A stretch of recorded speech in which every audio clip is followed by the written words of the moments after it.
Nawaz Sharif backdoor तो चौथी बार वजीर आजम बनना चाहते हैं। गैर मुल्की खबर एजेंसी ਨੂੰ इंटरव्यू देंदे हुए बिलावल भुट्टो सरदारी का कहना है कि आज किए गए फैसलों के असरात पाकिस्तान के नौजवानों को भुगतना पैणगे।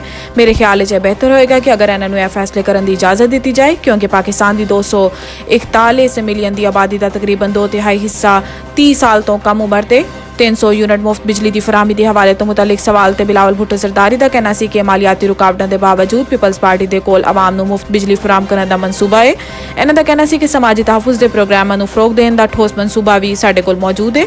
माहौलियाती तब्दीली के खतरे के पेश नज़र पाकिस्तान के तरक्याती मॉडल की तंजीम 9 की तजवीज़ भी साडे मंशूर शामिल है।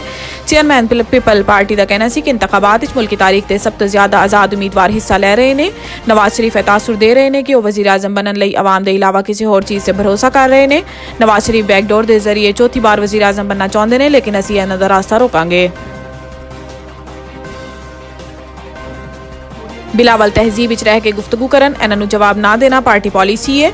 एक बयान विच मरियम औरंगजेब ने कहा है कि बिलावल भुट्टो की जबान से अफसोस है और साडे नाल वजीर खारजा रहे। इन्हां कारकर्दगी की बुनियाद पर गल करनी चाहिए है। इन्होंने कहा है कि बिलावल नए नए पंजाब आए हैं। इन्होंने पंजाब में नून लीग के प्रोजेक्ट नहीं वेखे। नून लीग का मुकाबला इलैक्शन कमीशन कागजात नामजदगी जमा कराने वालों के नाल है। साडा मुकाबला सियासी जमातों के नाल महंगाई नाल है। लीगी तर्जुमान का कहना है कि नवाज शरीफ आवाम को रिलीफ फराहम करनगे। बिलावल भुट्टो को चाहिए है कि वह तहजीब विच रह के गुफ्तगू करन। बानी PTI दे गालम क्लोज की सियासत दोबारा शुरू कर दी गई है। इन्होंने कहा है कि नून लीग नू टारगेट करके इशू बनाना नामुनासिब है। नई पार्लीमेंट आए फैसला करे कि नए इंतजामी यूनिट्स होने चाहिए ने। सिंध च मसाइल ज्यादा ने, मुश्किलात हालत ज्यादा बुरी है। पीपल्स पार्टी नू पंजाब विच कुल्हाड़ा चलाने का बहुत शौक है। इस्लामाबाद पुलिस ने इलैक्शन के सिक्योरिटी प्लान को हतमी शक्ल दे दी। IG इस्लामाबाद अकबर नासिर खान की जेर सदारत इलैक्शन तो मुतलिक आला सतह का इजलास होया, जिदे इलैक्शन के दौरान शहर की सिक्योरिटी के मुतलिक गौर किया गया। तर्जुमान इस्लामाबाद पुलिस के मुताबिक इलैक्शन के मुतलिक सिक्योरिटी प्लान को हतमी शक्ल दे दी गई है, लेकिन ताहाल फंड जारी न होने के अमली इकदाम ताखीर का शिकार ने।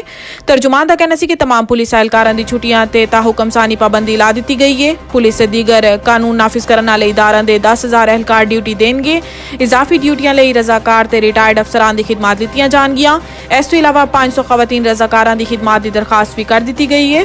तर्जुमान का कहना है कि इलैक्शन के ज़ाब्ता इखलाक की खिलाफ वर्जी हरगिज बर्दाश्त नहीं होएगी। कराची इंटर आर्ट्स साल अवल के नताइज 80% तुलबा नाकाम। तर्जुमान इंटर बोर्ड के मुताबिक 8 साल अवल प्राइवेट 72% आर्ट्स रेगुलर 80% उम्मीदवार नाकाम हुए। तर्जुमान ने दस्या है कि आर्ट्स रेगुलर के इम्तिहानात 11,046 उम्मीदवार इम्तिहान शरीक हुए, जिन्हें 2,298 उम्मीदवार कामयाब हुए, जबकि आर्ट्स प्राइवेट के इम्तिहानात 2,795 उम्मीदवार ने शिरकत की थी, जिन्हें 792 उम्मीदवार तमाम पर्चे पास हो गए। तर्जुमान के मुताबिक इंटर कॉमर्स प्राइवेट साल अवल 63% उम्मीदवार नाकाम हो गए। इम्तिहानात 1,986 उम्मीदवार ने हिस्सा लिता, जिन्हें 744 उम्मीदवार तमाम पर्चे कामयाब हुए। दूसरी जानिब इंटर तुलबा की वड्डी तादाद के फेल होने के मुतालिक निगरान वज़ीर आला सिंध ने कहा है कि तालिब इल्म फेल हो गए ने एहतजाज की गल है।